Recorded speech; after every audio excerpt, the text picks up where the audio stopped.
ආයිබෝවන් සුබදැසනක් වාසනාවන්ත ජයග්‍රාහී දවසක් ප්‍රාර්ථනා කරනවා ඔබට. ඔබ එකතු වෙන්නේ සතියක පත්තර මේන්තුවත් එක්ක අද දවසෙත් ජාතික පුවත්පත්වල තොරතුරු බොහොම ඉක්මනටම ඔබට කියන්න අපි සූදානම්.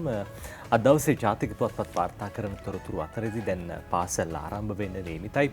පුංචි දරුවෝ දැන් අවුරුදු 2කට ආසන්න කාලයක් නිවෙස් වලට වෙලා හිටියේ. කඩින් කඩ පාසල් ආරම්භ වුණා. හැබැයි කොරෝනා වසංගතයේ කොරෝනා ව්‍යාප්තිය හින්දා පාසල් කටයුතු අඩාල වෙලා තිබ්බා. ඊටත් වැඩියෙන් අපි දැක්ක දැන් ඔන්ලයින් අධ්‍යාපනය සිද්ධ වුණා. ගුරුවරුන් වර්ජනයක් ආරම්භ කළා. තාමත් වර්ජනය ක්‍රියාත්මකයි. ඒ කොහොම වුණත් 21 වෙනිදා පාසල් ආරම්භ වෙනවා. එදාට අපිට දැක බලා ගන්න පුළුවන් දරුවන්ට හිත ඇති දරුවන්ට ආදරේ ගුරුවරු කවුද කියන බග. අද ජාතික පුවත්පත් වාර්තා කරන තොරතුරු අපි ඔබට කියන්න සූදානම් වෙන අතරදී මාත් එක්ක ඉන්නවා සමීර. සුබදැසනක් සමීර. සුබදැසනක් නජිත්. සුබදැසනක් ප්‍රාර්ථනා කරනවා සියලු දෙනාටම. නජිත් ඔබ කිව්වා වගේම 21 වෙනිදා පාසල් ආරම්භ කරන්න සූදානම්ක් තිබෙනවා. 21 වෙනිදා වෙනකන් සංචලන සීමා දීර්ඝ කිරීමකුත් කරලා තියෙනවා. ඊයේ දවසේදී කොවිඩ් කමිටුව රැස් වුණා. මේ කොවිඩ් කමිටුවේදී මේ සංචලන සීමා දැඩිව ක්‍රියාත්මක කරන්න කියලා තමයි ජනාධිපතිවරයා ඉල්ලීමක් කරලා තිබෙන්නේ. ඉතින් ඒ නිසා ඔබත් නිවෙසට වී සිටින්න තාමත් පළාත් අතර ඔබට යන්න හැකියාවක් ලැබෙන්නේ නැහැ. නිවාඩු දින කීපයක් එනවා නඩිත්. මේ නිවාඩු දින කීපේ විනෝද ගමන් යන්න විවිධ උත්සව සංවිධානය කරන්න මේ කිසිවකට තවම අවසර ලැබිලා නැහැ. ඒ නිසා මේ අවසර ලැබෙන තෙක් පරිස්සමින් ඉන්න. ඊට පස්සේ අපිට පුළුවන්කම ලැබෙනවා ඒ සියලු නිදහස භුක්ති විඳින්න. නිදහස අයිති කර ගැනීම අපිට ලං කර ගැනීම අප සතු වගකීමක් බවට පත් වෙලා තිබෙනවා. ඒ නිසා ඒ වගකීම නිසි ආකාරයෙන් ඉටු කරමු. සෞඛ්‍ය ආරක්ෂිත ක්‍රමවේද අනුගමනය කරමු. බස් රථයේ ගමන් කිරීමේදී ඒ වගේම දුම්රියේ ගමන් කිරීමේදී විවිධ සාප්පු සංකීර්ණ වලට ඇතුළු වීමේදී කඩ සාප්පුවට යාමේදී වෙළඳපොළට මේ හැම තැනදීම තවමත් ඒ ආරක්ෂිත බව සුරක්ෂිත කර ගැනීම අප සතු වගකීමක් වෙනවා. අපි ඒ තොරතුරුත් එක්ක ජාතික පුවත්පත්වල තොරතුරු බොහොමයක් තිබෙනවා අද දවසේදී.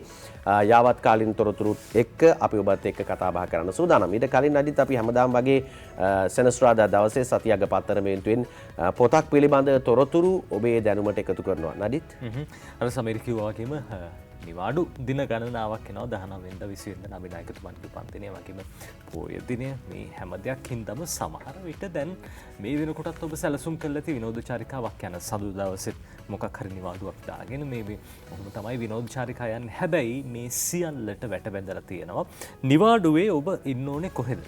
ගෙදර ඉන්න ඕනේ. ගෙදර ඉන්න අතරේදී ඔබට කියවන්න බොහොම හොඳ පොතක් ගැන අපි කියන්න සූදානම්. ස්ත්‍රියාවකගේ අපදානය කියලා තමයි මේ කෘතිය නම් කරලා තියෙන්නේ. ඔබට පුළුවන් මේ පිට කවරේ බොහොම අපූර්වට නිර්මාණය කරලා තියෙනවා. ස්ත්‍රියාවකගේ අපදානය මේ කෘතිය රචනා කරන්නේ සී වාස් ගුණවර්ධන මහත්තයා.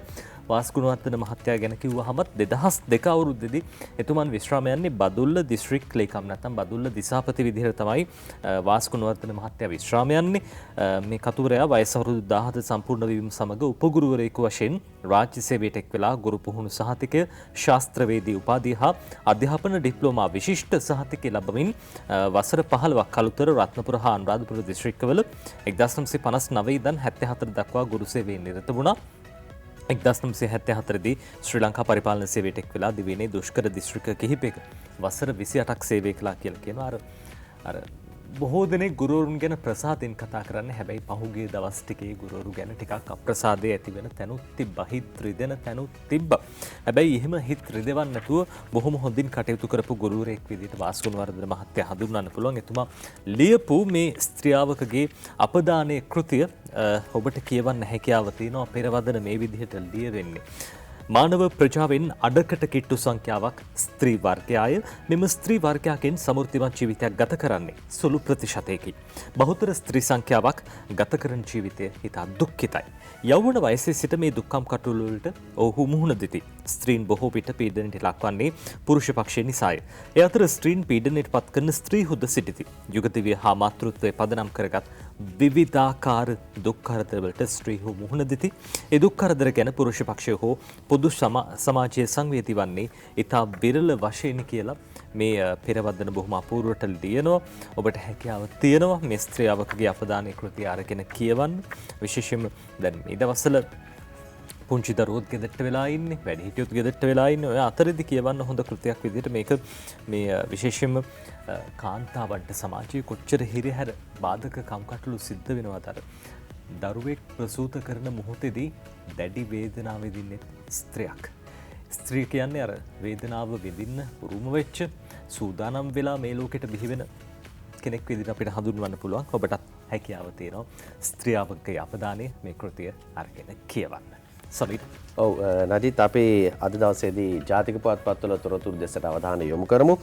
ප්‍රධාන වශයෙන්ම පාසල් ආරම්භ කිරීම පිළිබඳව තමයි පුවත්පත්වල ප්‍රධාන සිරස්තල අද දවසේදී වාර්තා වෙමින් තිබෙන්නේ. ලබන 21 වෙනිදා පාසල් එන්න ගුරු සංගම් 10ක් සූදානමින් ඉන්නවා කියලා දිනමින පුවත්පතේ ප්‍රධාන සිරස්තලයෙන් අපි පටන් ගමු. උපාධිධාරී සංගම් කිහිපයකගේ සහාය ලැබී තිබෙනවා කියලා කියනවා. ශිරාන් රණසිංහ අරගෙන එන වාර්තාව දිනමින පුවත්පතට ගුරු විදුහල්පති වර්ජනය නොසලකා 21 වෙනිදා සිට ඉගැන්වීම් කටයුතු වල නියැලීමට ශ්‍රී ලංකා පොදු ජන අධ්‍යාපන සේවා සංගමය, ශ්‍රී ලංකා නිදහස් පුරෝගාමී ගුරු සංගමය, ශ්‍රී ලංකා නිදහස් ගුරු සංගමය ඇතුළු අධ්‍යාපන සේවා සංගම් 10ක් සූදානම් වෙලා තියෙනවා කියලා කියන්නේ. දරුවන් 200ට වඩා අඩුවෙන් අධ්‍යාපනය ලබන පාසල් 21 වෙනිදා ආරම්භ කිරීමෙන් පස්සේ ඉගැන්වීම් ක්‍රියාවලියට සම්බන්ධ වීමට සූදානම් බව එම සංගම්වල නියෝජිතයෝ පවසති. එක දිගට පාසල් වසා දැමීම නිසා ගැටලු රැසක් නිර්මාණය වී තිබෙන නිසා ගුරු විදුහල්පති වර්ජනය නොතකා 21 වෙනිදා සිට ක්‍රමයෙන් පාසල් ආරම්භ කිරීමට රජය තීරණය කර තිබෙනවා කියලා තමයි දිනමින පුවත්පතේ මුල් පිටුවේ ප්‍රධාන සිරස්තලයේ වාර්තා කරන්නේ. අදිත් අපි දැක්ක දැන් ගුරු සංගම් කිහිපයක් මේ වර්ජනය සඳහා එක් වී සිටින ආකාරයකුත් තවත් සංගම් ගණනාවක් වර්ජනයෙන් මෙදිලා දරුවන්ට අධ්‍යාපනය ලබා දීම සඳහා සූදානම් කියලා මාධ්‍ය සාකච්ඡා පවත්වමින් මාධ්‍ය සාකච්ඡා වලට යොමු වෙමින් ඔවුන් සඳහන් කරනවා. මේ අතරේ තමයි රජය දැඩි උත්සාහයක ඉන්නේ පාසල් ආරම්භ කරන්න. ඒ අතරේ එන්නත් ක්‍රියාවලිය ආරම්භ කළා පාසල් දරුවන්ටත් එන්නත ලබා දෙමින් වැඩපිළිවෙලක් යටතේ පාසල් යම් ආකාරයකට ආරම්භ කිරීමට ඔවුන් උත්සාහ කරනවා. මේ උත්සාහය තියෙන අතර වාරයේ තමයි ගුරු සංගම් කිහිපයක් ඔවුන්ගේ ඉල්ලීම් ඉල්ලමින් දිගින් දිගටම මේ වර්ජනය නියැලෙමින් සිටින්නේ. නමුත් අයවැයෙන් ඔවුන්ට සහන සලසා දීමට කටයුතු කර තිබෙනවා. ඒ කාලවකවානුවක තමයි මොවුන්ගේ මේ වර්ජනය තවමත් ක්‍රියාත්මක වෙනවා කියලා කියන්නේ. කොහොම නමුත් පාසල් දරුවන්ට පාසලට එන්න ළමයි 200ට අඩු පාසල් වල දරුවන්ට පාසලට එන්න පුළුවන්කම ලැබෙනවා. ඒ සඳහා අවශ්‍ය වටපිටාව සකස් කරලා කියලා තියෙනවා කියලා තමයි රජයේ පාර්ශවයෙන් මේ සඳහන් කරන්නේ. ඒ අතර අද ලංකාදීපේ කියන කතාව ස්ටාලින් මහත්තයා කියපු කතාවක් උපුටා දක්වමින් මේ විදිහට ලියන්නේ පාසල් ඇරීමට පෙර විසඳුමක් නොදුන්නොත් උගන්වන්න යන්නේ නැහැයි කියලා ජෝසප් ස්ටාලින් මහත්තයා කියනවා. අපි දැක්ක පහුගිය දවස්වල එතුමන්ලා සහභාගී වුණා අගමැතිතුමත් එක්ක තිබ්බ සාකච්ඡාවට. මේ සාකච්ඡාව සම්බන්ධයෙන් බොහෝ සමාජයේ බොහෝ දෙනෙක්ගේ අවධානය යොමු වෙලා තිබ්බා. දැන් මේ සාකච්ඡාවෙන් පස්සේ තමයි මෙතුමන්ලා කියන්නේ පාසල් ඇරීමට පෙර විසඳුමක් නොදුන්නොත් උගන්වන්න යන්නේ නැහැ කියලා. එතුමන්ලාගේ විසඳුම විදිහට ඉදිරිපත් කරන්න එකවර මේ වැටුප් වැඩිවීමක් ලබා දෙන්න, අධීර වශයෙන් ලබා දෙන්න එපා, කොටස් වශයෙන් ලබා දෙන්න එපා කියන කාරණාව සඳහන් කරනවා. ඒ අනුව මේ දැන් රජයට සල්ලි තිබ්බත් නැතත් මේ මුදල් ලබා දෙන්න කියන කාරණාව තමයි සඳහන් කරන ස්ටාලින් මහත්තයා. අද ලංකාදීපේ ඒ කතාව කියනකොට අද ඩේලි නිවුස් පුවත්පතේ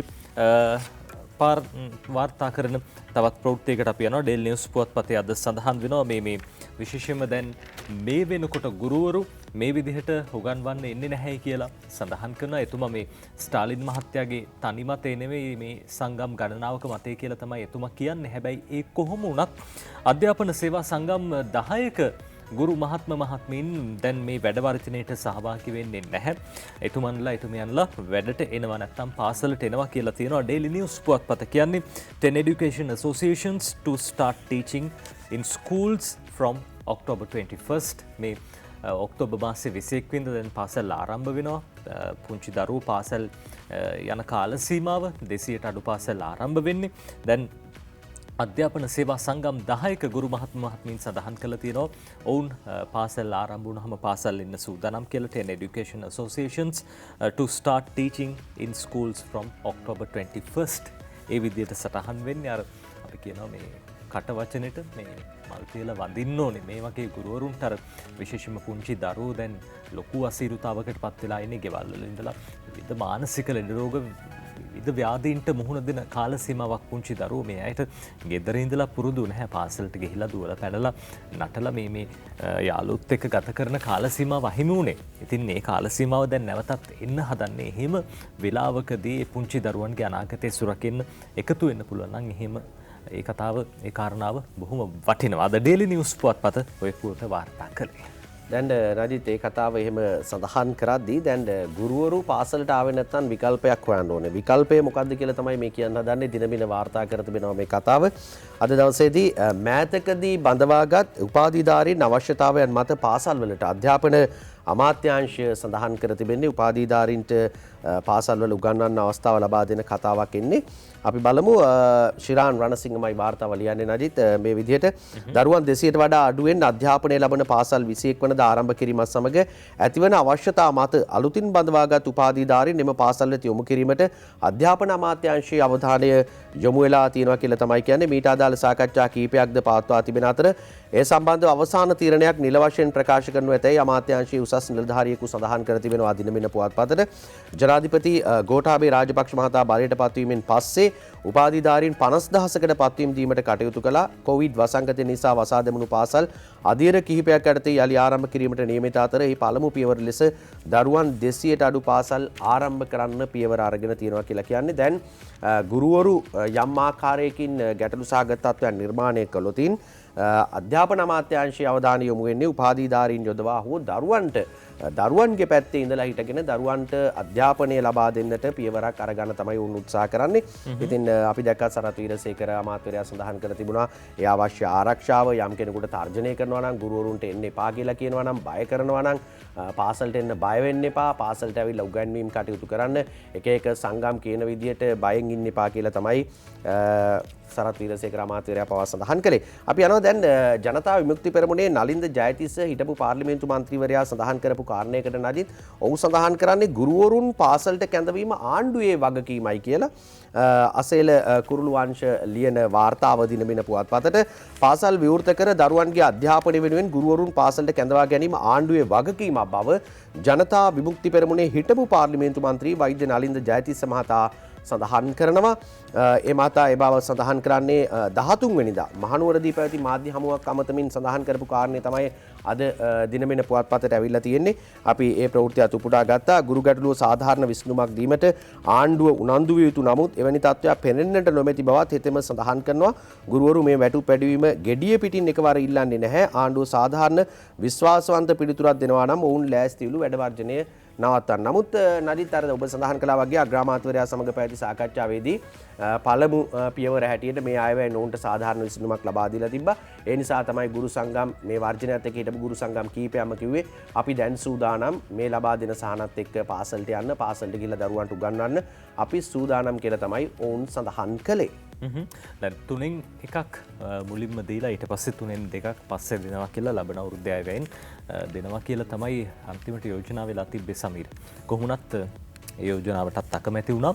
ඒ යෝජනාවට අකමැති වෙලා දැන් නැවතත් වර්ජනයේ දෙනවා. දැන් රජයේ පාර්ශවෙන් රජයට විවිධ පාර්ශවලින් සඳහන් කරන කාරණා අතර අපි දැක්ක පූජ්‍ය මුරුත්තෙට්ටුවේ ආනන්ද හාමුදුරුවෝ පවා සඳහන් කළා තියෙනවා මේ රජයේ තීරණේ වෙනස් කරන්න එපා. මේ ගත්ත තීරණේ නිවැරදි තීරණයක්. උතනින් එහාට තව තීරණ වලට යන්න හැකියාවක් නැහැ. දැන් මේ රටේ තියෙන ආර්ථික තත්ත්වයත් එක්ක කොහොමුණත් සමාජයේ ඉන්න විශේෂයෙන්ම ආගමික නායකයින් විවිධ විද්වතුන් මේ හැමදෙනෙක්ගේම අදහස් බැලුවම සමීර ඔවුන් හැමදෙනෙක්ම කියන්නේ රජයේ ගත පියවර නිවැරදි කියලා.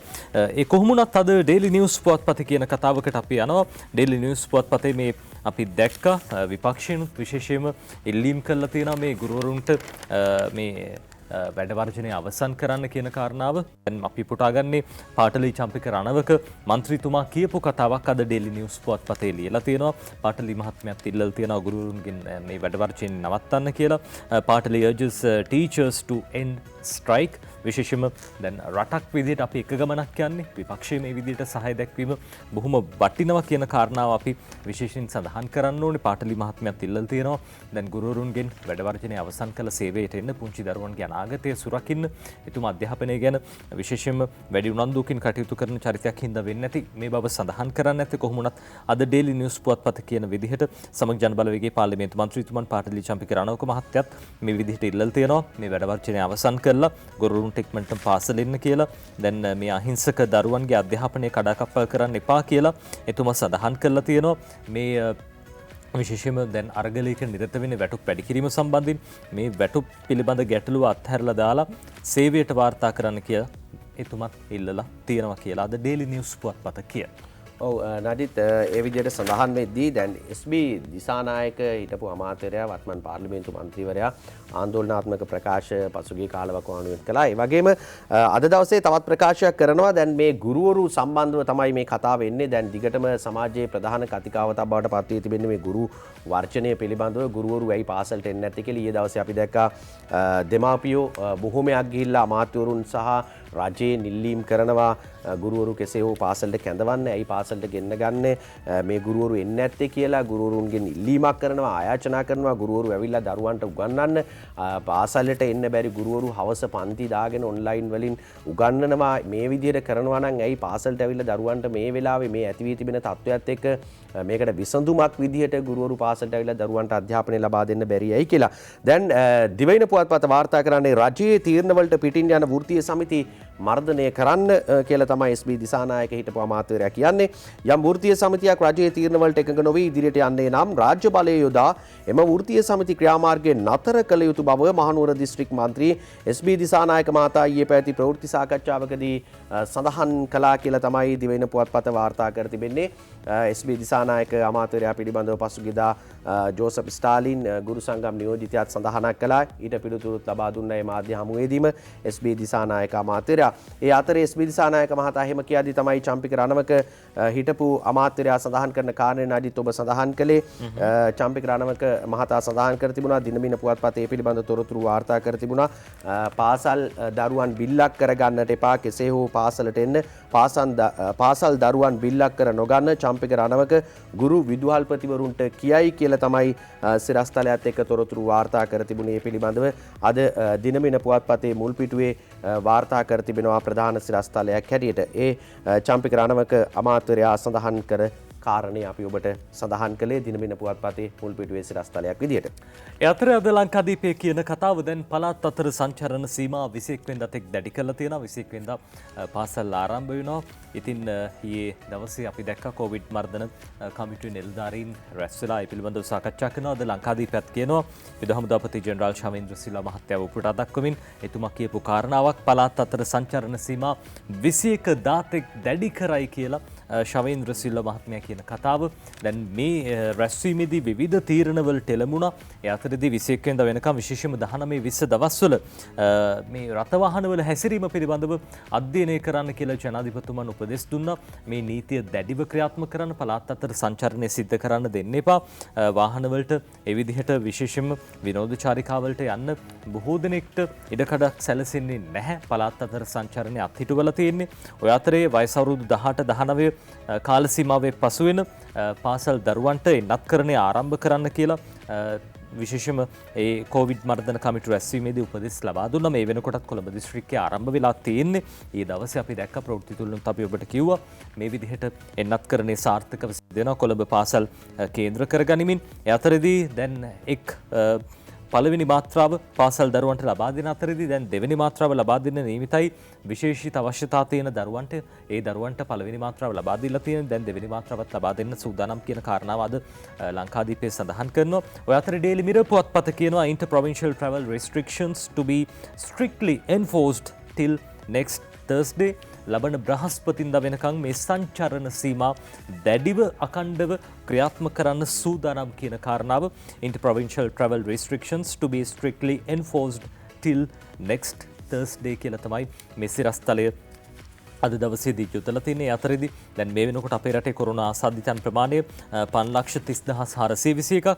ඒ වගේම 25,014 දෙනෙක් දැන් කොවිඩ් තත්ත්වයෙන් පසු වෙනවා. ඒ අතරේදී ඊයේ දවසේත් ආසාදිතයන් 666 දෙනෙකු හම්බ වුණා.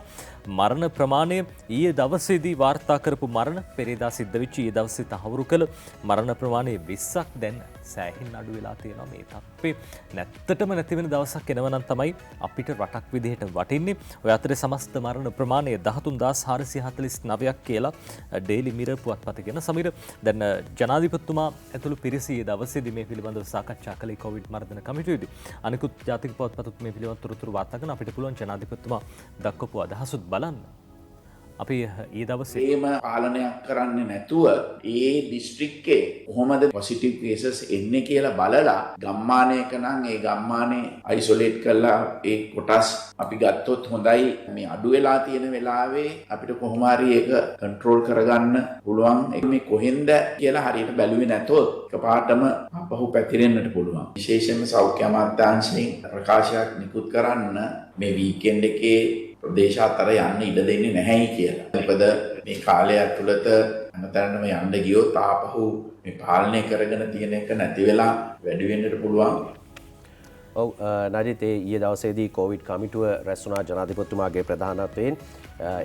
ඒ අවස්ථාවේදී ජනාධිපතිවරයා දැක්වූ අදහස් අපි දැක්කේ අපි එහිදී දැන් නජිත් ජනාධිපතිවරයා තව කාරණයක් සහ ඒ සෞඛ්‍ය නිලධාරීන්ට දැනුවත් කළා. සෞඛ්‍ය මාර්ගෝපදේශ අකුරට මිටු කරනවා වගේම පෝරුවේ නගින්න අවසර දීලා තියෙන ප්‍රමාණය ඒ වගේම කටින චීවර මංගල්‍යයේ තියෙනවා මේවට සහභාගී වූ ප්‍රමාණයන් ආගමික උත්සවවලදී සහභාගී වූ ආකාරය මේ සියල්ලම කොවිඩ් කමිටුවේදී ඊයේ දවසේදී කතා බහට ලක් කෙරුණා. ඒ පිළිබඳ තොරතුරු අද දවසේදී ජාතික පුවත්පත්වල මුල් පිටුවට ඇවිල්ලා තියෙනවා. පෝරුවේ නගින්න අවසර තියෙන ප්‍රමාණය ගැන කතා කළා. සාමාන්‍ය වරකට දෙන්නටයි පෝරුවේ නගින්න හම්බෙන්නේ. හැබැයි මේ විවාහ මංගල්‍යයකට සහභාගී වෙන පිරිස් ගැන සඳහන් කරන්න. ඔව් නඩිත් හරි ඔබ කිව්වා.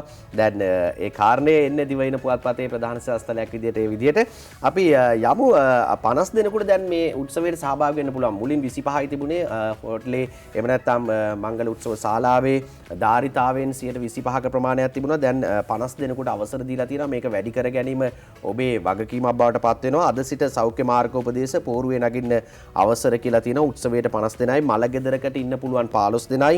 අවන්හල්වල මත්පැන් බීම සම්පූර්ණයෙන්ම තහනම්. රැස්වීමකටත් උපරිම 50යි එන්න පුළුවන්. සිනමා ශාලා තාම වහලා තියෙන්නේ. පෙර පාසල් ධාරිතාවෙන් 50යි. ටියුෂන් බෑ. ජිම් වල සිටිය හැක්කේ 10යි. ආගමික ස්ථානවල සාමූහික ක්‍රියාකාරකම් වලට අවසර හිමිවන්නේ නැහැ කියලා තමයි කියන්නේ. දැන් මේ දවස්වල නඩිත් කටින පින්කම් පැවැත්වෙන පන්සල්වල ඒ නිසා වෙන්නේ නැති ඒ අවසරය බොහෝ පිරිසක් ඇවිල්ලා පෙරහැරේ ගමන් කරන්න අවසර ලැබෙන්නේ නැහැ. අවශ්‍යම ආගමික චාරිත්‍ර ටික ඉටු කරන්න කියලා කියන්නේ. නිරෝධායන ඇදිරි නීති ඉවත් කිරීමෙන් අනතුරුව පැන වූ නව සෞඛ්‍ය මාර්ගෝපදේශ මාලාවට අනුව යම් සීමාවන්ට යටත්ව විවාහ මංගල උත්සව පැවැත්වීමට අද සිට අවසර හිමි වී තිබෙනවා. මංගල උත්සව ශාලාවට ඇතුළු කරගන්න පුළුවන් පුද්ගලයන් ගණන එහි ධාරිතාවය 25ක් වන ආකාරයට උපරිම පුද්ගලයන් 50කට පමණක් සීමා කරමින් විවාහ උත්සව පැවැත්වීමට අවසර ලැබෙන බව සෞඛ්‍ය සේවා අධ්‍යක්ෂ ජෙනරාල්වරයා විසින් නිකුත් කළ මාර්ගෝපදේශ මාලාවේ සඳහන් වී තිබෙනවා. ඉතින් මේ පුවත්පත්වල පුන පුනා මේ පිළිබඳව සඳහන් කර තිබෙනවා. මාධ්‍ය වලින් දිගින් දිගටම මේ කරුණු වාර්තා කරනවා. ඉතින් ඔබ අතේ තමයි සියලුම කාරණා තියෙන්නේ. ඔබ පරිස්සමත් එක්ක ඔබේ වගකීම රටක් වෙනුවෙන් ඉටු කළ තින් අපිට යලි කෝවිඩ් රැල්ලක් ඇතිවීම වළක්වා ගැනීමට හැකියාව ලැබෙනවා. ඒ නිසා තව රැල්ලක් ආරම්භ කරන්න අපි අවස්ථාව ලබා දෙනවාද එහෙම නැත්නම් අපි පරිස්සමෙන් ඉන්නවාද කියන කාරණේ. මොකද ඔබේ ජීවිතයේ කටයුතු වලටම තමයි බාධා එල්ල වෙන්නේ. ඒ නිසා ඒ ගැන කල්පනා කරමින් කටයුතු කරන්න කියලා අපි ඔබෙන් ඉල්ලා සිටිනවා. දැන් නජිත් ඔබ සඳහන් කළා ඊයේ දවසේ කොරෝනා මරණ 20ක් සිදු වුණා කියලා. අද දිවයින පුවත්පතත් ඒ පිළිබඳව තොරතුරු වාර්තා කර තිබෙනවා. ඊයේ කොරෝනා මරණ 20ක් සෞඛ්‍ය සේවා අධ්‍යක්ෂ ජෙනරාල්වරයා විසින් තහවුරු කර තිබෙනවා. මේ මරණ පෙරේදා සිදු ඒවා එම මරණ සංඛ්‍යාවත් සමග මෙරට සමස්ත මරණ ප්‍රමාණය 13449ක් දක්වා ඉහළ ගොස් තිබෙනවා කියලා තමයි වාර්තාවේ සඳහන් කර තිබෙන්නේ. ඒත් එකම නජිත් අපි දැක්කා දැන් ලංකාවේ කොරෝනා රෝගීන් 5,30,421ක් වාර්තා වෙලා තිබෙනවා. සුව වෙච්ච පිරිස 4,91,958ක්. මරණත් වාර්තා වුණා 13,449ක්. ඊයේ 666 දෙනෙක් වාර්තා වෙනවා. ඒක තමයි ජනාධිපතිතුමා ඊයේ කොවිඩ් කමිටුවේදී කිව්වේ නේද? තවමත් අවධානම තිබෙනවා. 600 ගණක් වාර්තා වෙනවා. යලි රැල්ලක් ඇතිවීම වළක්වන්න යම් ගමක රෝගීන් හමු වුණොත් මේ ගම හුදකලා කිරීම පවා අමතක කරන්න එපා. ඒ සියල්ල තාමත් ආරක්ෂා සහිතව තියාගන්න කියලා තමයි ජනාධිපතිවරයා පවා සඳහන් කරන්නේ. ඒ නිසා මේ පරිස්සම තියාගන්න. අනිවාර්යෙන් පරිස්සම තියාගන්න. එහෙම නොවුනොත් රටක් විදිහට අපි කොයි වගේ තැනකට යයිද? අපි බලමු. තව තොරතුරු තියෙනවා ජාතික පුවත්පත්වල. අපි කතා බහ කරමින් සිටියේ ජාතික පුවත්පත්වල වාර්තා වී තිබෙන තොරතුරු පිළිබඳව. අද ඒ තොරතුරු අතරවාරයේ අපි පුවත්පත් තොරතුරු කියනවා වගේම හැමදාම සෙනසුරාදා දවසේ අපේ ස්වාධීන රූපවාහිනී මාධ්‍ය ජාලයේ සභාපතිතුමාට ලැබෙන ලිපි අතරට ලැබෙන ලිපි බොහොමයක් තිබෙනවා. ඒ අතරින් අපි තෝරගන්නේ මනුෂ්‍යත්වයේ සත්කාරය, මිනිස්සුන්ට යම් උදව්වක් කරන්න පුළුවන් ක්‍රමවේදි කොහොමද? ඒ විදිහට අපිට යමක් උදව්වක් උපකාරයක් කරන්න පුළුවන් නම් ඔබත් එක්ක එකතු වෙලා මේ දේවල් කරන්න අපි සූදානම් බලමින් ඉන්නවා. ඒ නිසා අද දවසේදීත් අපිට තවත් ලිපියක් ලැබෙනවා HP පියසීලි මහත්මියගෙන් සොහොන්කන්ද සමගි මාවත කරන්දෙනී ඉඳලා මේ ලියුම අපිට ලියලවලා තියෙන්නේ. සඳහන් කරන්නේ මේ ලිපිනේ පදිංචිලා ඉන්න ඇය දරු මවක් කියලා. ඇයට දරුවෙක් ඉන්නවා, ස්වාමි පුරුෂයා අහිමි වෙලා තිබෙනවා. ඒ නිසා තනියෙන් ජීවත් වෙන්නේ දරුවත් එක්ක ඉන්න තැනක් නැහැ. ගෙයක් හදාගන්න යම් උදව්වක් කරන්න පුළුවන් නම් යම් සහනයක් ලබා දෙන්න. ආබාධිත දරුවෙක් ඉන්නේ නඩිත්. ආබාධිත දරුවත් එක්ක ආබාධිත දරුවාට ලැබෙන රුපියල් 5000 දීමනාවෙන් තමයි ඇය ජීවත් වෙන්නේ කියලා සඳහන් කර තිබෙනවා. ඒ නිසා නිවසක් හදන්න යම් උපකාරයක් කරන්න පුළුවන් නම් ඔබටත් මේ මනුෂ්‍යත්වයේ දෑත් දිගු කරන්න පුළුවන් කමක් තිබෙනවා නම් ඇයට සහනයක් වන්නට ඔබට පුළුවන් කතා කරන්න. අපේ තිරේ දිස්වන දුරකථන අංකයට කතා කරන්න 07 66යි 24යි 35යි 01 කියන දුරකථන අංකයට කතා කරලා ඒව සම්බන්ධ කර ගැනීමේ හැකියාව තිබෙනවා. ඒ නිසා ඔබත් මනුෂ්‍යත්වයේ සත්කාරයට දායකත්වයේ නිරන්තරයෙන් ලබා දෙනවා. ඇයටත් යම් උදව්වක් උපකාරයක් කරන්න පුළුවන් කෙනෙක් අද මේ වැඩසටහන බලලා ඔබට ඉදිරිපත් වෙන්න පුළුවන් කමක් තියෙනවා නම් උදව් කරන්න කියලා අපි බොහොම ගෞරවයෙන් ඔබෙන් ඉල්ලා සිටිනවා.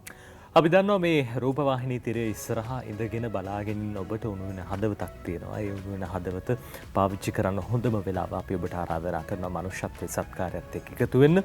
අපි ලාභ ප්‍රයෝජන ලබා ගන්න නැතුව අපි සමාජයේ ඉන්න බොහෝ පිරිසකට උදව් උපකාර කළ බව ඔබ මේ වන විටත් දන්නවා. ඒ නිසාම මනුෂ්‍යත්වයේ සත්කාරය සමගින් අපිත් එක්ක එකතු වෙන කියලා ආරාධනා කරන ගමන් අපි යනවා අද දවසේ ජාතික පුවත්පත්වල අනිකුත් තොරතුරු වලට. අද දවසේ කියනවා පාසල් සිසුන්ටත් බූස්ට් එන්නත ලබා දෙන්න සූදානම් කියලා.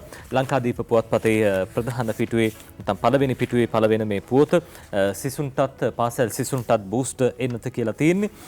පාසල් ළමින් එන්නත් කිරීමෙන් පසු ඔවුන්ටද ප්‍රතිශක්ති වර්ධක තුන්වෙනි මාත්‍රාවක් ඒ කියන්නේ බූස්ට් එකක් ලබා දෙන්න සැලසුම් කර ඇතැයි රාජ්‍ය ඖෂධ නීතිගත සංස්ථාවේ සභාපති විශේෂඥ වෛද්‍ය ප්‍රසන්න ගුණසේන මහත්තයා කියලා තියෙනවා. මේ අතර පාසල් ළමයින්ට එක් එන්නත් මාත්‍රාවක්ද සංජානනීය රෝග සහිත දරුවන්ට එන්නත් මාත්‍රා දෙකක්ද ලබා දීමට කටයුතු යොදා ඇතැයි හෙතෙම සඳහන් කළා. ගුණසේන මහතා මෙසේ ප්‍රකාශ කළේ කොවිඩ් මර්ධන කමිටු රැස්වීමේදී ෆයිසර් එන්නත් මාත්‍රා ලක්ෂ 6ක් 18 වෙනි සඳුදා දිවයිනට ලැබීමට නියමිත බවත් ඇනුම් කෙරුණු ෆයිසර් එන්නත් අඛණ්ඩව ලැබෙමින් පවතින බවත් ඔහු සඳහන් කළා. මේ අතර කොළඹ දිස්ත්‍රික්කයේ අවුරුදු 18-19 වයස්වල පාසල් සිසුන්ට එන්නත් ලබා දීම ඊයේ සිට ආරම්භ කෙරුණු බව සෞඛ්‍ය සේවා අධ්‍යක්ෂ ජෙනරාල් වෛද්‍ය අසෙල ගුණවර්ධන මහත්තයා කොවිඩ් මර්ධන කමිටු රැස්වීමේදී සඳහන් කරලා තියෙනවා. අද එහෙම එන්නත් කරණය කෙරුණු හැටි ඡායාරූපත් එක්කම වාර්තා කරනවා ඩේලි මිරර් පුවත්පත. පාසල් සිසුන්ගේ එන්නත් කරණය පිළිබඳව ඩේලි මිරර් පුවත්පතේ ප්‍රධාන ඡායාරූපේ COVID-19 vaccines being administered to school children. මේ පාසල් සිසුන්ට එන්නත් ලබා දීම ඡායාරූපත් එක්කම වාර්තා කරලා තියෙනවා කොළඹ විසාකා විද්‍යාලයේ. ඒ වගේම තර්ස්ටන් විද්‍යාලයේ මේ විද්‍යාල දෙකේ ඊයේ දවසේදී එන්නත් කරණය සිද්ධ වුණා. ඔබ මේ දකින ඡායාරූපය කොළඹ විසාකා විද්‍යාලයේදී ගත්ත ඡායාරූපයක්. මේ සඳහා පුංචි දරුවෝ පාසල් යන වයසේ දරුවෝ බොහොම උනන්දුවෙන් සහභාගී වුණා කියලා තමයි ඊයේ ප්‍රවෘත්ති වාර්තාත් පළ වෙලා තිබේ. පාසල් දරුවෝ අර වයස අවුරුදු සමීර මේ 20 30 අතර බොහෝ දෙනෙක් ටිකක් එන්නත ගන්න බයයි. තාමත් අපි කියනවා අපි දිනපතාම ප්‍රවෘත්ති තුලිනුත් මේ සමාජයේ පිළිගන්න බොහෝ චරිත කැඳවලා ඒ අයගේ අදහසුත් ඔබට කියනවා. ඒ අයත් එන්නත විදගෙන තියෙන්නේ. දැන් වයස අවුරුදු 20 30 අතර පිරිස් මැලි වෙන්න ඕනේ නැහැ. එන්නත විද ගන්න. එන්නත විදගත්තුත් තමයි ආරක්ෂාව තියෙන්නේ. දැන් පාසල් දරුවන්ටත් එන්නත් කරන්නේ ආරම්භ වෙලා තියෙනවා. ඔව් නඩිත් පාසල් දරුවන්ගේ එන්නත ලබා ගැනීමේ ප්‍රතිශත ඉහළ මට්ටමක තියෙනවා කියලා ඊයේ සෞඛ්‍ය නිලධාරීන් සඳහනකුත් කළා. අපි ඒ ප්‍රවෘත්තියෙන් පස්සේ යනවා නඩිත් බැසිල් රාජපක්ෂ අමාත්‍යවරයාගේ බලාපොරොත්තුවක් ගැන කියන්න. දිනමින පුවත්පතයි වාර්තා කරන්න ඉස්සරස්තලයේ අයවැය පරතරය නැති කිරීම මගේ බලාපොරොත්තුවයි. මේ මුදල් අමාත්‍යවරයා කියන කතාව තමා මුදල් අමාත්‍ය ධූරය දරන කාල සීමාව තුළ අයවැය පරතරය නැති කිරීම සිය බලාපොරොත්තු වේයයි මුදල් අමාත්‍ය බැසිල් රාජපක්ෂ මහතා පෙරේදා රාත්‍රියේ අමාත්‍යාංශ මාධ්‍ය ලේකම්වරයෙකුගේ හමුවකදී සඳහන් කරා කියලා තමයි කියන්නේ. මුදල් අමාත්‍යවරයා සඳහන් කළ කාරණය වාර්තා කරනවා දිනමින පුවත්පතේ විදිහට මේ වන විට 11.5% වන අයවැය පරතරය මෙවර අයවැයෙන් තනි ඉලක්කමක අගයකට පත් කරන අතර ඉදිරියේදී ශුන්‍ය අගයකට ගෙනීමට අවශ්‍ය පියවර ගන්නේ යයි අමාත්‍යවරයා හිදී පැවසූ බව එම අමාත්‍යාංශ ලේකම්වරුන්ගේ සංගමේ ප්‍රකාශකයෙක් තමයි දිනමින පුවත්පතට සඳහන් කර තිබෙන්නේ. වත්මන් COVID-19 වසංගත තත්ත්වය තුළ අයවැය පරතරය නැති කිරීම සඳහා අවශ්‍ය ක්‍රියාමාර්ග කඩිනමින් කිරීම අසීරු වී ඇතැයිද අමාත්‍යවරයා ප්‍රකාශ කරලා තිබෙනවා. පසුගිය මුදල් අමාත්‍යවරුන් ඉදිරිපත් කළ අයවැය යෝජනාද අධ්‍යයනය කර වත්මන් වසංගත තත්ත්වයත් සමග රටට උචිත අනාගත සුරක්ෂිත කරන අයවැයක් මෙවර ඉදිරිපත් කරන්නේ යයිද අමාත්‍යවරයා වැඩි දුරටත් සඳහන් කර තිබෙනවා. ඔන්න අනාගතය සුරක්ෂිත කරන්න පුළුවන් අයවැයක් ඉදිරියේදී ඉදිරිපත් කරනවා කියලා තමයි මුදල් අමාත්‍ය බැසිල් රාජපක්ෂ මහතා සඳහන් කර තිබෙන්නේ. දිනමෙන පුවත්පතයි අද දවසේදී තොරතුරු වාර්තා කර තිබෙන්නේ. යතර අද ලංකාදීපය කියන කතාව නීතිපති චෝදනා ඉල්ලාස් කරගනී යකඩබට නටුවෙන් බැසිල් නිදහස් කියලා අද මේ විදිහට ලංකාදීපය කියනවා නීතිපති චෝදනා ඉල්ලාස් කරගනී යකඩබට නඩුවෙන් බැසිල් නිදහස් කියලා මනෝප්‍රිය ගුණසේකර මේ පොත ලියන්නේ 2015 ජනාධිපතිවරණ සමයේදී ප්‍රාදේශීය සභා අතර GI යකඩබට බෙදා හැර රජයට රුපියල් කෝටි 3.5කට අධික පාඩුවක් සිදු කිරීම සම්බන්ධයෙන් මුදල් අමාත්‍ය බැසිල් රාජපක්ෂ මහතාට සහ දෙවෙනගම සංවර්ධන දෙපාර්තමේන්තුවේ හිටපු අධ්‍යක්ෂ ජනරාල්වරයාට එරෙහිව ඉදිරිපත් කර තිබූ චෝදනා නීතිපතිවරයා විසින් ඉල්ලා අස්කර ගැනීම නිසා ඔවුන් නිදහස් කිරීමට කොළඹ මහාධිකරණ විනිසුරු නාමල් බලල්ලේ මහතා ඊයේ දවසේ නියෝග කළා කියලා ලංකාදීප පුවත්පත කියනවා. ඒ පුවතම අද ඩේලි නිවුස් පුවත්පතත් වාර්තා කරන Basil Kithsiri released from Divineguma case Basil Kithsiri released from Divineguma case කියලා මේ ඩිල් ශාන්තාරකේ පුවත ලියන්නේ. ඒ අතරදී අද ඩේලි මිරර් පුවත්පතත් ඒ පිළිබඳව වාර්තා කරන බැසිල් released කියලා අද ඩේලි මිරර් පුවත්පත ওই විදිහට වාර්තා කරනවා. ඒ පිළිබඳව අවධානය යොමු කළොත් එහෙම විශේෂයෙන්ම මේ විදිහට තොරතුරු සඳහන් වෙන්නේ Basil released from GI Pipes case after AG's decision to withdraw indictment විශේෂම මේ පිළිබඳව ලක්මාල් සූරියගොඩ ලියන්නේ ඩේලි මිරර් පුවත්පතට. මේ පිළිබඳව තොරතුරු අධිකරණ වාර්තාකරු ලක්මාල් සූරියගොඩ ගැන ලියන්නේ. ඔය අතරේ අපි දැක්ක පහුගිය දවස්වල දැන් ඒ කාලේ බැසිල් මහත්තයාගේ නමත් ඇඳිලා තිබ්බ ඔය සුපිරි නිවසක් පිළිබඳව අපි දැක්ක 2015 ජනාධිපතිවරණ කාලෙදී ලොකු අවධානයක් යොමු වුණා තිරුණඩේසන් මහත්තයා ගැන. අද ලංකාදීපේ කියන කතාව දැන් මේ වෙනකොට පැන්ඩෝරා පත්‍රිකාවල හෙළිදරව් කිරීමත් සමග තිරුණඩේසන් මහත්තයාගෙන් ප්‍රශ්න කිරීම ආරම්භ කළා තිනා. පළවෙනි වරට ප්‍රශ්න කළා, දෙවෙනි දිනටත් ප්‍රශ්න කිරීම සිද්ධ කරලා තියෙනවා. ලංකාදීපේ කියනවා නිරූපමාගේ සැමියාගෙන් දෙවැනි දිනටත් පැය 5ක ප්‍රකාශයක් කියලා. අපිට පුළුවන් වැඩිදුර තොරතුරු ලංකාදීප පුවත්පතේ 10 වෙනි පිටුවේ පළ වෙනවා. ඒ පිළිබඳව ඔබට කියන්න පුළුවන් නිරූපමාගේ සැමියාගෙන් දෙවැනි දිනට පැය 5ක ප්‍රකාශයක්. හිටපු අමාත්‍යවරියක වන නිරූපමා රාජපක්ෂ මහත්මියගේ සැමියා වන තිරුකුමාර් නඩේෂන් මහතා පැන්ඩෝරා සිද්ධිය සම්බන්ධයෙන් ඊයේ පැය 5කට ආසන්න කාලයක් ප්‍රකාශ දුන් බව අල්ලස් දූෂණ විමර්ශන කොමිෂන් සභාව පවසයි. අල්ලස් කොමිසම ඔහුගෙන් මෙසේ ප්‍රකාශ සටහන් කරගනු ලැබුවේ දෙවෙනි වතාවටයි. අල්ලස් දූෂණ වංචා විමර්ශන කොමිසමෙන් කෙරුණු දැනුම් දීමක් අනුව තිරුකුමාර් නඩේසන් මහතා එම කොමිසම හමුවේ ඊයේ පෙරවරු 10ට පමණ පෙනී සිටියා. මේ සිද්ධියට අදාළව තිරුකුමාර් නඩේසන් මහතා සතු තිබූ ලියකියවිලි කිහිපයක්ද කොමිසම බහරයට දුන් බවද එම කොමිසමේ ප්‍රකාශකයෙකු සඳහන් කළා. තිරුකුමාර් නඩේෂන් මහතා පැන්ඩෝරා සිද්ධිය සම්බන්ධයෙන් අල්ලස් කොමිසම හමුවේ ප්‍රථමයෙන් පෙනී සිටියේ 1 වෙනිදා එදින පැය 3කට ආසන්න කාලයක් ප්‍රකාශ ලබා දුන්නා. වැඩිදුර ප්‍රකාශ ලබා දීම සඳහා වෙනත් දිනයක් ලබා දෙන ලෙසට කොමිසමෙන් ඉල්ලීමක් කර තිබ්බා. ඒ අනුව අදාළ ලිපි ලේඛනද සමග කොමිසම හමුවේ පෙනී සිටින ලෙසට එදින කළ දැනුම් දීමකට අනුවයි ඊයේ දවසේ මේ විදිහට පෙනී හිටියේ. පැන්ඩෝරා පත්‍රිකා මගින් ශ්‍රී ලංකාව සම්බන්ධයෙන් හෙළිදරව් කර ඇති තොරතුරු පිළිබඳව වහම් පරීක්ෂණයක් කරන්න කියලා ජනාධිපති ගෝඨාභය රාජපක්ෂ මහත්මයා ඉකුත් 6 වෙනිදා කළ දැනුම් දීම මත තිරු නඩේෂන් මහත්තයා කොමිසම හමුවට කැඳවීමට තීරණය කළා. මේ සිද්ධිය සම්බන්ධයෙන් වහාම විමර්ශනයක් පවත්වා මසක් තුළ වාර්තාවක් දෙන්න කියලා ජනාධිපතිතුමා එම කොමිසමට වැඩිදුරටත් දැනුම් දුන්නා. ඒ අනුවයි දැන් මේ පිළිබඳව ප්‍රශ්න කෙරෙන්නේ. අද ලංකාදීපය ඒ ගැන ලියන්නේ. ලංකාදීපේ වගේම දිවයිනත් ඒ පිළිබඳව අද දවසේදී වාර්තා කර තිබෙනවා. ඔවුන් කියන්නේ තිරු නඩේෂන් දෙවනි වරටත් පැය 3:00 අල්ලස් කොමිසමේ හිටියා කියලා තමයි කියන්නේ. දිවයින වාර්තා කරන්න ඒ විදිහට අද දවසේදී සිරස්තලේ වාර්තා කර තිබෙනවා. ලංකාදීපේ පැය 5ක කාලයක් කියලා තියෙනවා. ඔව් දිවයින කියන්නේ පැය 3:00යි කියලා. අපි බලමු නදිත් ඉපයූ ආකාරයක් හෙළි කළ නොහැකි වත්කම් හිමිකරුවන් පිළිබඳව පැන්ඩෝරා පත්‍රිකාව මගින් හෙළි කළ ලයිස්තුවේ නම සඳහන් ඇති හිටපු අමාත්‍ය නිරුපමා රාජපක්ෂ මහත්මියගේ සැමියා වන ව්‍යාපාරික තිරුකුමාර් නඩේෂන් මහතාගෙන් අල්ලස්සෝ දූෂණ විමර්ශන කොමිසම ඊයේ දෙවනි දිනටත් පැය 3:00ක් තිස්සේ ප්‍රශ්න කරලා ප්‍රකාශ ලබා ගත්තා කියලා කියන්නේ. මේ සිද්ධිය සම්බන්ධයෙන් පසුගිය 8 වෙනිදා තිරුකුමාර් නඩේෂන් මහතාගෙන් අල්ලස් කොමිසම පැය 4කට ආසන්න කාලයක් තිස්සේ ප්‍රශ්න කර ප්‍රකාශ සටහන් කරගෙන තිබෙනවා. මේ සම්බන්ධයෙන් කරන විමර්ශන සඳහා දෙවැනි දිනටත් පැමිණි ලෙස අල්ලස් කොමිසම මගින් නඩේෂන් මහතාට දැනුම් දීමක් කර තිබුණා. ඒ අනුව තමයි ඔහු ඇවිල්ලා තියෙන්නේ.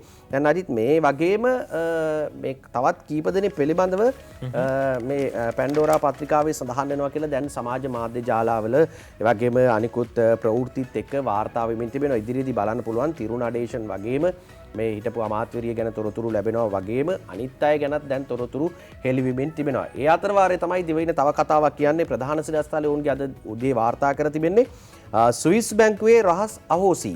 ශ්‍රී ලාංකිකයන් 83කගේ ගිණුම් හෙළිවෙයි කියලා තමයි මේ කියන්නේ දිවයින පුවත්පත වාර්තා කරන්නේ.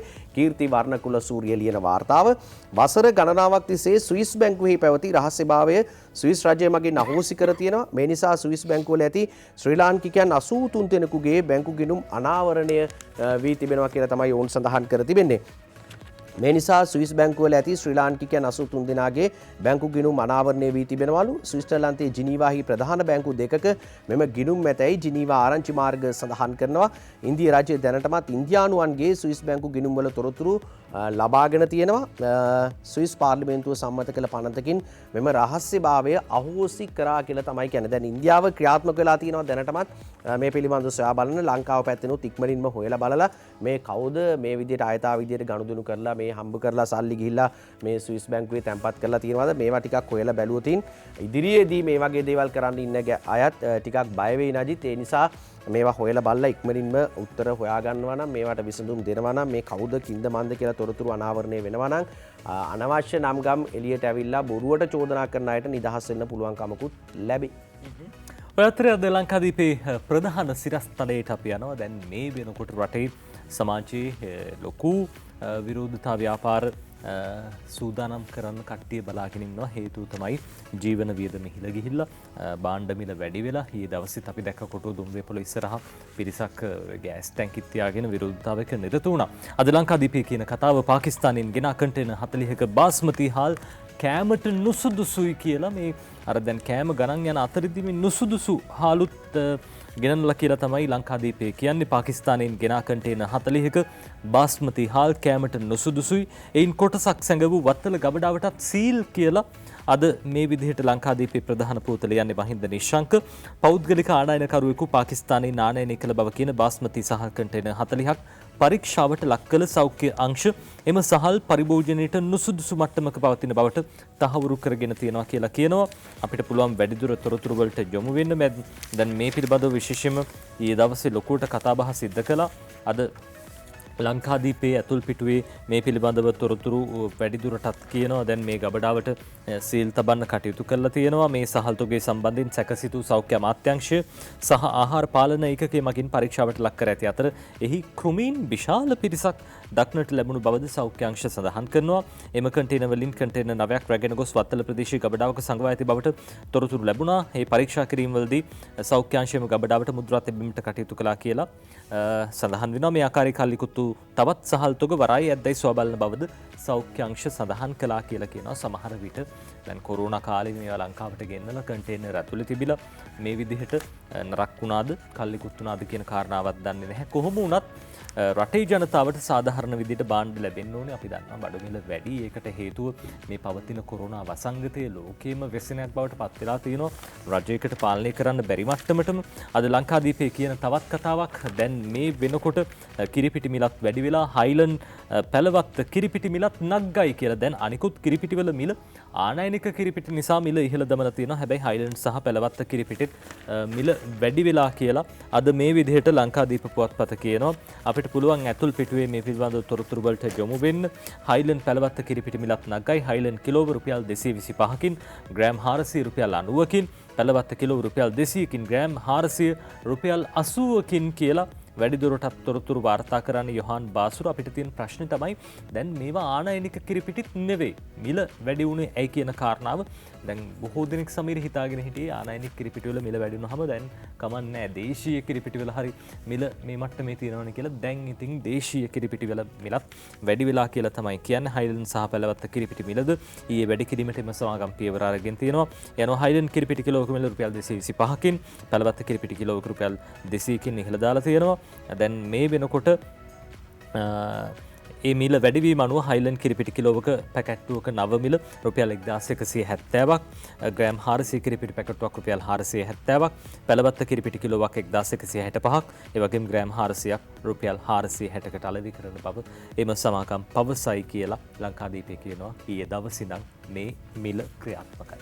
ඔව් නදිත් ඒ ප්‍රවෘත්තිය දිනමිනත් වාර්තා කර තිබෙනවා දේශීය කිරිපිටි වැඩි කිරීම පිළිබඳ තොරතුරු වෙනවා. ඒ අතර වාරයේ තමයි ගෑස් මිල ගැන කතාවක් එන්නේ දිනමින පුවත්පතට. ගෑස් මිල ඉහළ යාමෙන් පීඩාවටපත් අඩු ආදායම් ලාභීන්ට සහන දෙන්න ලාබ් සමාගම රජයට කියයි කියලා තමයි මේ කියන්නේ. ශිරාන් රණසිංහ ලියන්නේ ගෑස් මිල ඉහළ දැමීම නිසා පීඩාවට පත්ව සිටින අඩු ආදායම් ලාභීන් තෝරාගෙන ඔවුන්ට යම් සහනයක් දීමට පියවර ගන්නා ලෙස රජයට දැනුම් දී ඇතැයි ලාබ් සමාගමේ සභාපති WKH වෑගපිටිය මහතා සඳහන් කළා කියලා තමයි තොරතුරු වාර්තා කරන්නේ. ඉක්ුත් කාල සීමාවේදී ලෝක වෙළඳපොළ මිලට සාපේක්ෂව මෙරට ගෑස් මිල ඉහළ නොදැමීම නිසා ලිට්‍රෝ ගෑස් සමාගම රුපියල් කෝටි 450ක පමණ මුදලක්ද ලාබ් සමාගම රුපියල් කෝටි 50ක පමණ පාඩු ලබා තිබෙනවා. මෙරට මාසික ගෑස් අවශ්‍යතාවයේ ගෑස් මෙට්‍රික් ටොන් 45000ත් 50000ත් අතර පවතින අතර දුප්පත් ජනතාව ඉලක්ක කරගෙන යම්කිසි සහන ක්‍රමවේදයක් සකස් කරන්න කියලා රජයේ නිලධාරීන්ගෙන් ඉල්ලීමක් කරනවා කියලා තමයි මේ සමාගම් දෙකේම නිලධාරීන් සඳහන් කළා කියලා දිනමින පුවත්පත අද දවසේදී තොරතුරු වාර්තා කර තිබෙන්නේ. ඒ අතරේ අද ලංකාදීපය කියනවා දැන් සීනි මිලත් වැඩි වෙයිද කියන ප්‍රශ්නේ අපිට අහන්න හිතෙනවා. මේක දැක්කහම ලංකාදීපේ කියනවා කිලෝ 116ට දෙන්න බෑ ආනයනකරුවෝ සීනි ගෙන්වීම නවත්වති කියලා අද මේ විදිහට ලංකාදීප පුවත්පත කියන්නේ. මහින්ද නිශංක මේ ගැන ලියන්නේ සීනි කිලෝ රුපියල් 116 තොග මිලට අලෙවි කළ නොහැකි බැවින් සීනි ආනයන නැවත්වන බව ආනයනකරුවෝ පවසති. දැනට සීනි සඳහා පනවා ඇති පාලන තොග මිල රුපියල් 116ක් කියලා තියෙනවා. මේ අනුව දැන් ඉස්සරහට මේ සීනි වල මිල වැඩි කරන්න තමයි ඉල්ලීම් කරලා තියෙනවා කියලා කියන්නේ. කොහොම වුණත් අද ඒ පිළිබඳව ලංකාදීප පුවත්පතේ ඇතුල් පිටුවේ තොරතුරු වාර්තා වෙනවා. දැන් මේ දේ අනුව සීනිවල මිලත් වැඩි වෙයිද ඉස්සරහට? ඒක ගැටලු සහගතයි ප්‍රශ්නකාරී දෙයක්. ශ්‍රී ලංකා මහ බැංකුව මකින් ඩොලරයක් සඳහා රුපියල් 203 බැගින් ගෙවීමේ පදනම මත සීනි ආනයනය කිරීමට හැකි වුවහොත් සීනි කිලෝවක් ආනයනය සඳහා රුපියල් 116ක මිලක් වැය වෙනවා. ඩොලර් හිඟේ හේතුවෙන් මෙරට වාණිජ්‍ය බැංකුව ආනයනකරුවන්ට මීට පෙර ඩොලරයක් සඳහා රුපියල් 235ක් ලබා දුන් බවත් ඒ අනුව සීනි ආනයනය කිරීමේදී කිලෝ 130ට වඩා අඩුවෙන් මුදලක් වැය වෙන බවත් 130ක මුදලක් වැය වෙන බවත් එමෙන්ම ආනයනය කරන සීනි වරායෙන් නිදහස් කර ගැනීමට මසක් ප්‍රමාද වුවහොත් කිලෝවකට රුපියල් 10 ගානේ ප්‍රමාද ගාස්තුවක් ගෙවන්න සිද්ධ වෙනවා. මේ තත්ත්වය යටතේ සීනි ගෙන්වීම විශාල වශයෙන් අලාභ ලැබීමට හේතු වන බවත් ඒ අනුව රුපියල් 116 තොග පාලන මිලට සීනි ලබා දීමට හැකි වෙන්නේ නැහැ කියලා කියනවා. දැන් ඔය නොකිය කියන්නේ රුපියල් 130 වගේ කරන්න දන්නෙත් නැහැ. මොකද ඩොලරයක් රුපියල් 235ට දුන්නොත් සීනි ආනයනය කරන්න කිලෝවක් 130ක් යනවලු. තව රුපියල් 10කුත් ප්‍රමාද ගාස්තුත් ගෙවන්න වෙනවලු. මේ හැම දෙයක්ම අල්ලලා සීනි කිලෝ එකත් රුපියල් 140ට විතර යයිද දන්නෙත් නැහැ. කොහොම වුණත් ආනයනකරුවෝ කියන්නේ මේ 116ට ආනයනය කරන්න බෑ කියලා. අපි බලමු රජය ආනයනකරුවන්ට සහන ලබා දීලා මේ මිල පාලනය කරන්න කටයුතු කරයිද කියන කාරණාව. ඔව් නජිත් පාරිභෝගික අධිකාරිය නම් විමසිල්ලෙන් ඉන්නවා සීනි සිල්ලර කඩවල වැඩි මිලට විකුණනවාද කියලා. හැබැයි සිල්ලර කඩවලට එන්නේ තොග කඩෙන් තොග කඩේ මිල කොහොමද කියලා බලන්න ඕන. තොග කඩෙන් ලැබෙන විදිහට තමයි සිල්ලර මුදලාලි විකුණන්නේ. ඉතින් පාරිභෝගික අධිකාරී කට්ටිය අපි දැක්කා මාධ්‍යවල වාර්තා කර තිබුණා සිල්ලර කඩවලට ගිහිල්ලා ඔවුන්ව අත්අඩංගුවට අර ගැනීම සිද්ධ කරනවා. ඒ නිසා පොඩි කඩේට යනවා වගේම ලොකු කඩේටත් ගිහිල්ලා පොඩ්ඩක් හොයලා බැලුවොතින් කොහොමද වෙන්නේ කියලා සතොසේ ගන්න මිලට අනිත් තැන්වල තියනවාද කියලා ටිකක් හොයා බලන්න වෙයි. අපි ඒ මිල ඉහළ යාමත් එක්ක උණුසුම් මුණු කතාත් එක්කම දේශපාලනේ උණුසුම් වෙලා තියෙනවා. ඒ උණුසුම් මුණු දේශපාලන තොරතුරු රතන හාමුදුරන්ගේ පාර්ලිමේන්තු මන්ත්‍රී ධූරය අහෝසි වෙයිද? මේ පිළිබඳව පත්තරවල තොරතුරු ඇවිල්ලා තියෙනවා. දේශපාලන ලෝකයේ උණුසුම් වෙච්ච තොරතුරු දෙසට අවධානය යොමු කරන්න පුවත්පත්වල වාර්තා වෙලා තියෙන. නදිත් දැන් පසුගිය කාලවකවානුවේ කතා බහ වුණු චරිත දෙකක් තමයි ඥානසාර ස්වාමින් වහන්සේ සහ රතන ස්වාමින් වහන්සේ අතුරුලිය රතන හාමුදුරුවෝ. දැන් මේ ස්වාමින් වහන්සේලා අතර ප්‍රශ්නයක් තියෙන්නේ පාර්ලිමේන්තු මන්ත්‍රී ධූරය සම්බන්ධයෙන්. පහුගිය කාලේ තිබුණ එක්සත් ජාතික පක්ෂයෙන් පාර්ලිමේන්තුවට යන්නේ කවුද කියලා දීර්ඝ කාලීනව කෙනෙක් යන්නේ නැතුව ඉඳලා රනිල් වික්‍රමසිංහ මහත්මයා පාර්ලිමේන්තුව යන්න හදනකොට ජෝන් අමරතුංග මහත්මයා කිව්වා නෑ මම තමයි සුදුසු යන්න කියලා. කොහොම හරි වෙලා රනිල් වික්‍රමසිංහ මහත්මයා පාර්ලිමේන්තුවට ආවා. දැන් එතන ප්‍රශ්නේ විසඳෙනවා. ඒ ප්‍රශ්නේ විසඳෙනකොට දැන් අපේ ජන බල පක්ෂයේ මේ පාර්ලිමේන්තු මන්ත්‍රී ධූරය සඳහා ප්‍රශ්නයක් ඇතිලා තිබුණා. අවුරුදු 5 කොහොමද ඉන්නේ කියලා. ඊට පස්සේ රතන හාමුදුරුවන්ට භාගෙකුත් ඥානසාර හාමුදුරුවෝ භාගයකුත් වෙන් කරගෙන තිබුණා ඉන්න කාල සීමාව.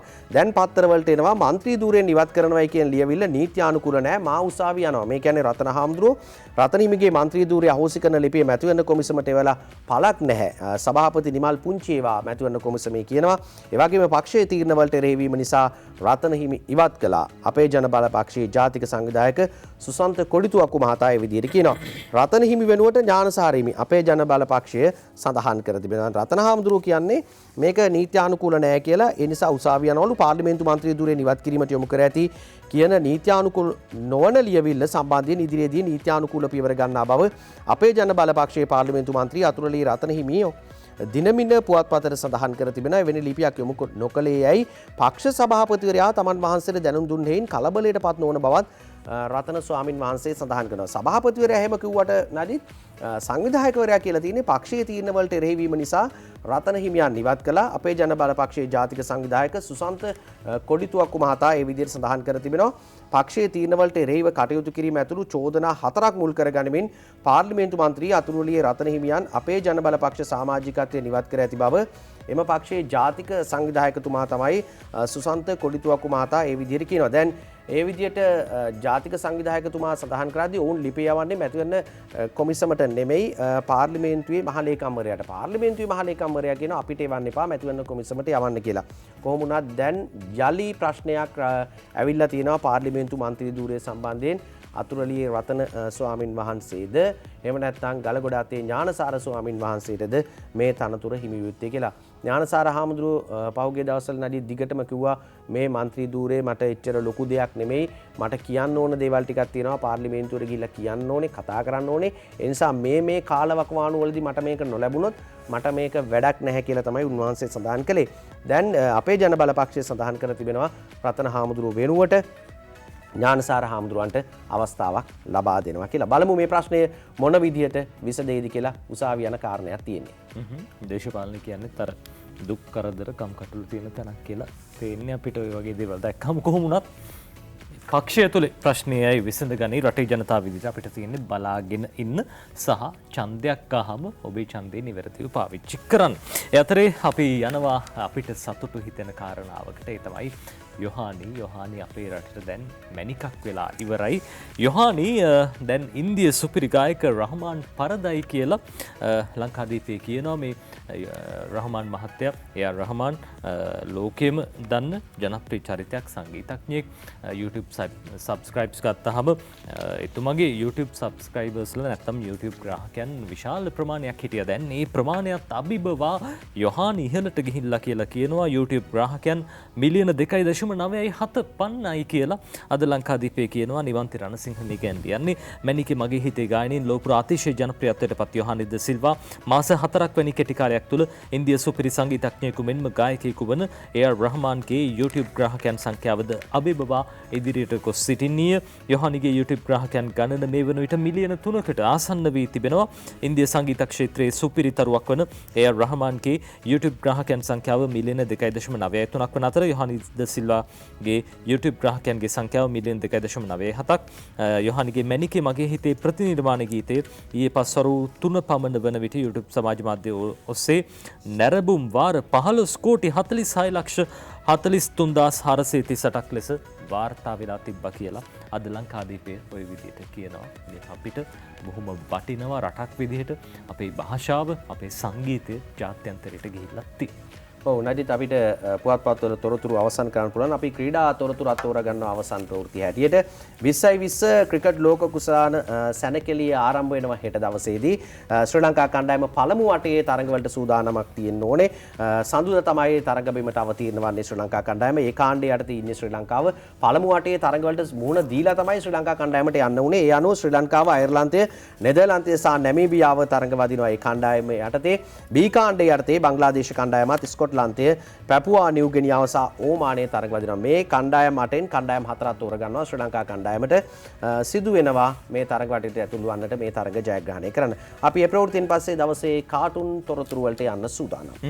අපි බලමු අද දිනමෙන පුවත්පතේ කියලා වැඩක් නැහැ කාටුනේ අංජන ඉන්ද්‍රජිත් තඳින්නේ මේ බලන්න බලේ තියෙනකොට මොලේ නැහැ මොලේ තියෙනකොට බලේ නැහැ මේ බලන්න විපක්ෂ ඉඳගෙන ආණ්ඩු කරන සිස්ටම් එකක් ව්‍යවස්ථාවට එකතු කළොත් මොකද සෑර් විපක්ෂ ඉඳගෙන ආණ්ඩු කරන සිස්ටම් එකක් ව්‍යවස්ථාවට එකතු කළොත් මොකද සෑර් ඒ මොකද කියලා මේ හිටපු විපක්ෂ නායකතුමෙක් අගමැතිතුමෙක් රනිල් මහත්තයා අහනවා මේ එතකොට මෙයා කියනවා නෑ ඉතින් ලංකාවේ අයට ආණ්ඩු කරන විදිය තේරෙන්නේ විපක්ෂයේ ඉන්නකොටනේ විපක්ෂයේ ඉන්නකොට තමයි ආණ්ඩු කරන විදිය හොඳටම තේරෙන්නේ. අපි යනවා දිනමින පුවත්පතේ අංචන අඳින කාටුන් එකට අග්‍රාමාත්‍යවරයා වගේ කෙනෙක් ඉන්නවා ජෝසප් ස්ටාලින් මහත්මයා ඉන්න එක පැත්තකින් ඔහු බෑ බෑ කියලා කියනවා අතින් ඇදගෙන පාසල පැත්තට අග්‍රාමාත්‍යවරයා ඔහුව එක්කගෙන යන්න හදනවා.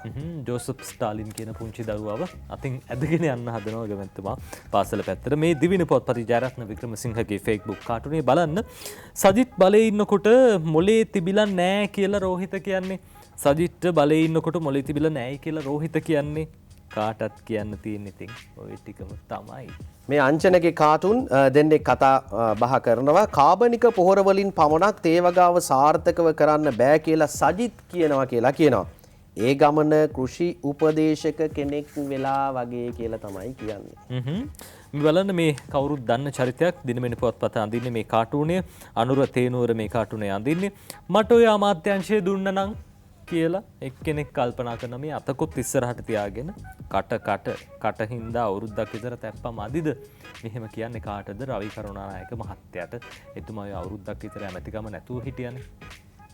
ඔව් රාජිත් ඊළඟට බෙම්පියා කාටුන් එක දිවෙන පුවත්පත රඳින චාලි අයියේ පසුගිය කාලේ සතොස්ස කෝටි ගානක ලාභ හොයලාලු නේද අනික් කෙනා කියනවා සුදුලුණු තොග ගානට විකුණලා වෙන්නේ නැති කියලා කියන්නේ මේ. අපි අවසාන කාටුනේ තෝරගන්නේ දිනමෙන පුවත්පතේ ශ්‍රීකාන්තගේ ශ්‍රී දූපත කාටුනේ බලන්න රිමාන්ඩ් බන්ධනාගාරේ වහබීලා දෙන්නෙක් මැරිලා 10 දිනක් රෝහලේලුවන් රිමාන්ඩ් බන්ධනාගාරේ වහබීලා දෙන්නෙක් මැරිලා 10 දිනක් රෝහලේලුවන් නිකන් කකා ඉන්න උන්ටත් මැරෙන්න වෙලා නම් අපි කියන කවර කතාද සර් කියලා ඉතින් ඔහොම කියනවා.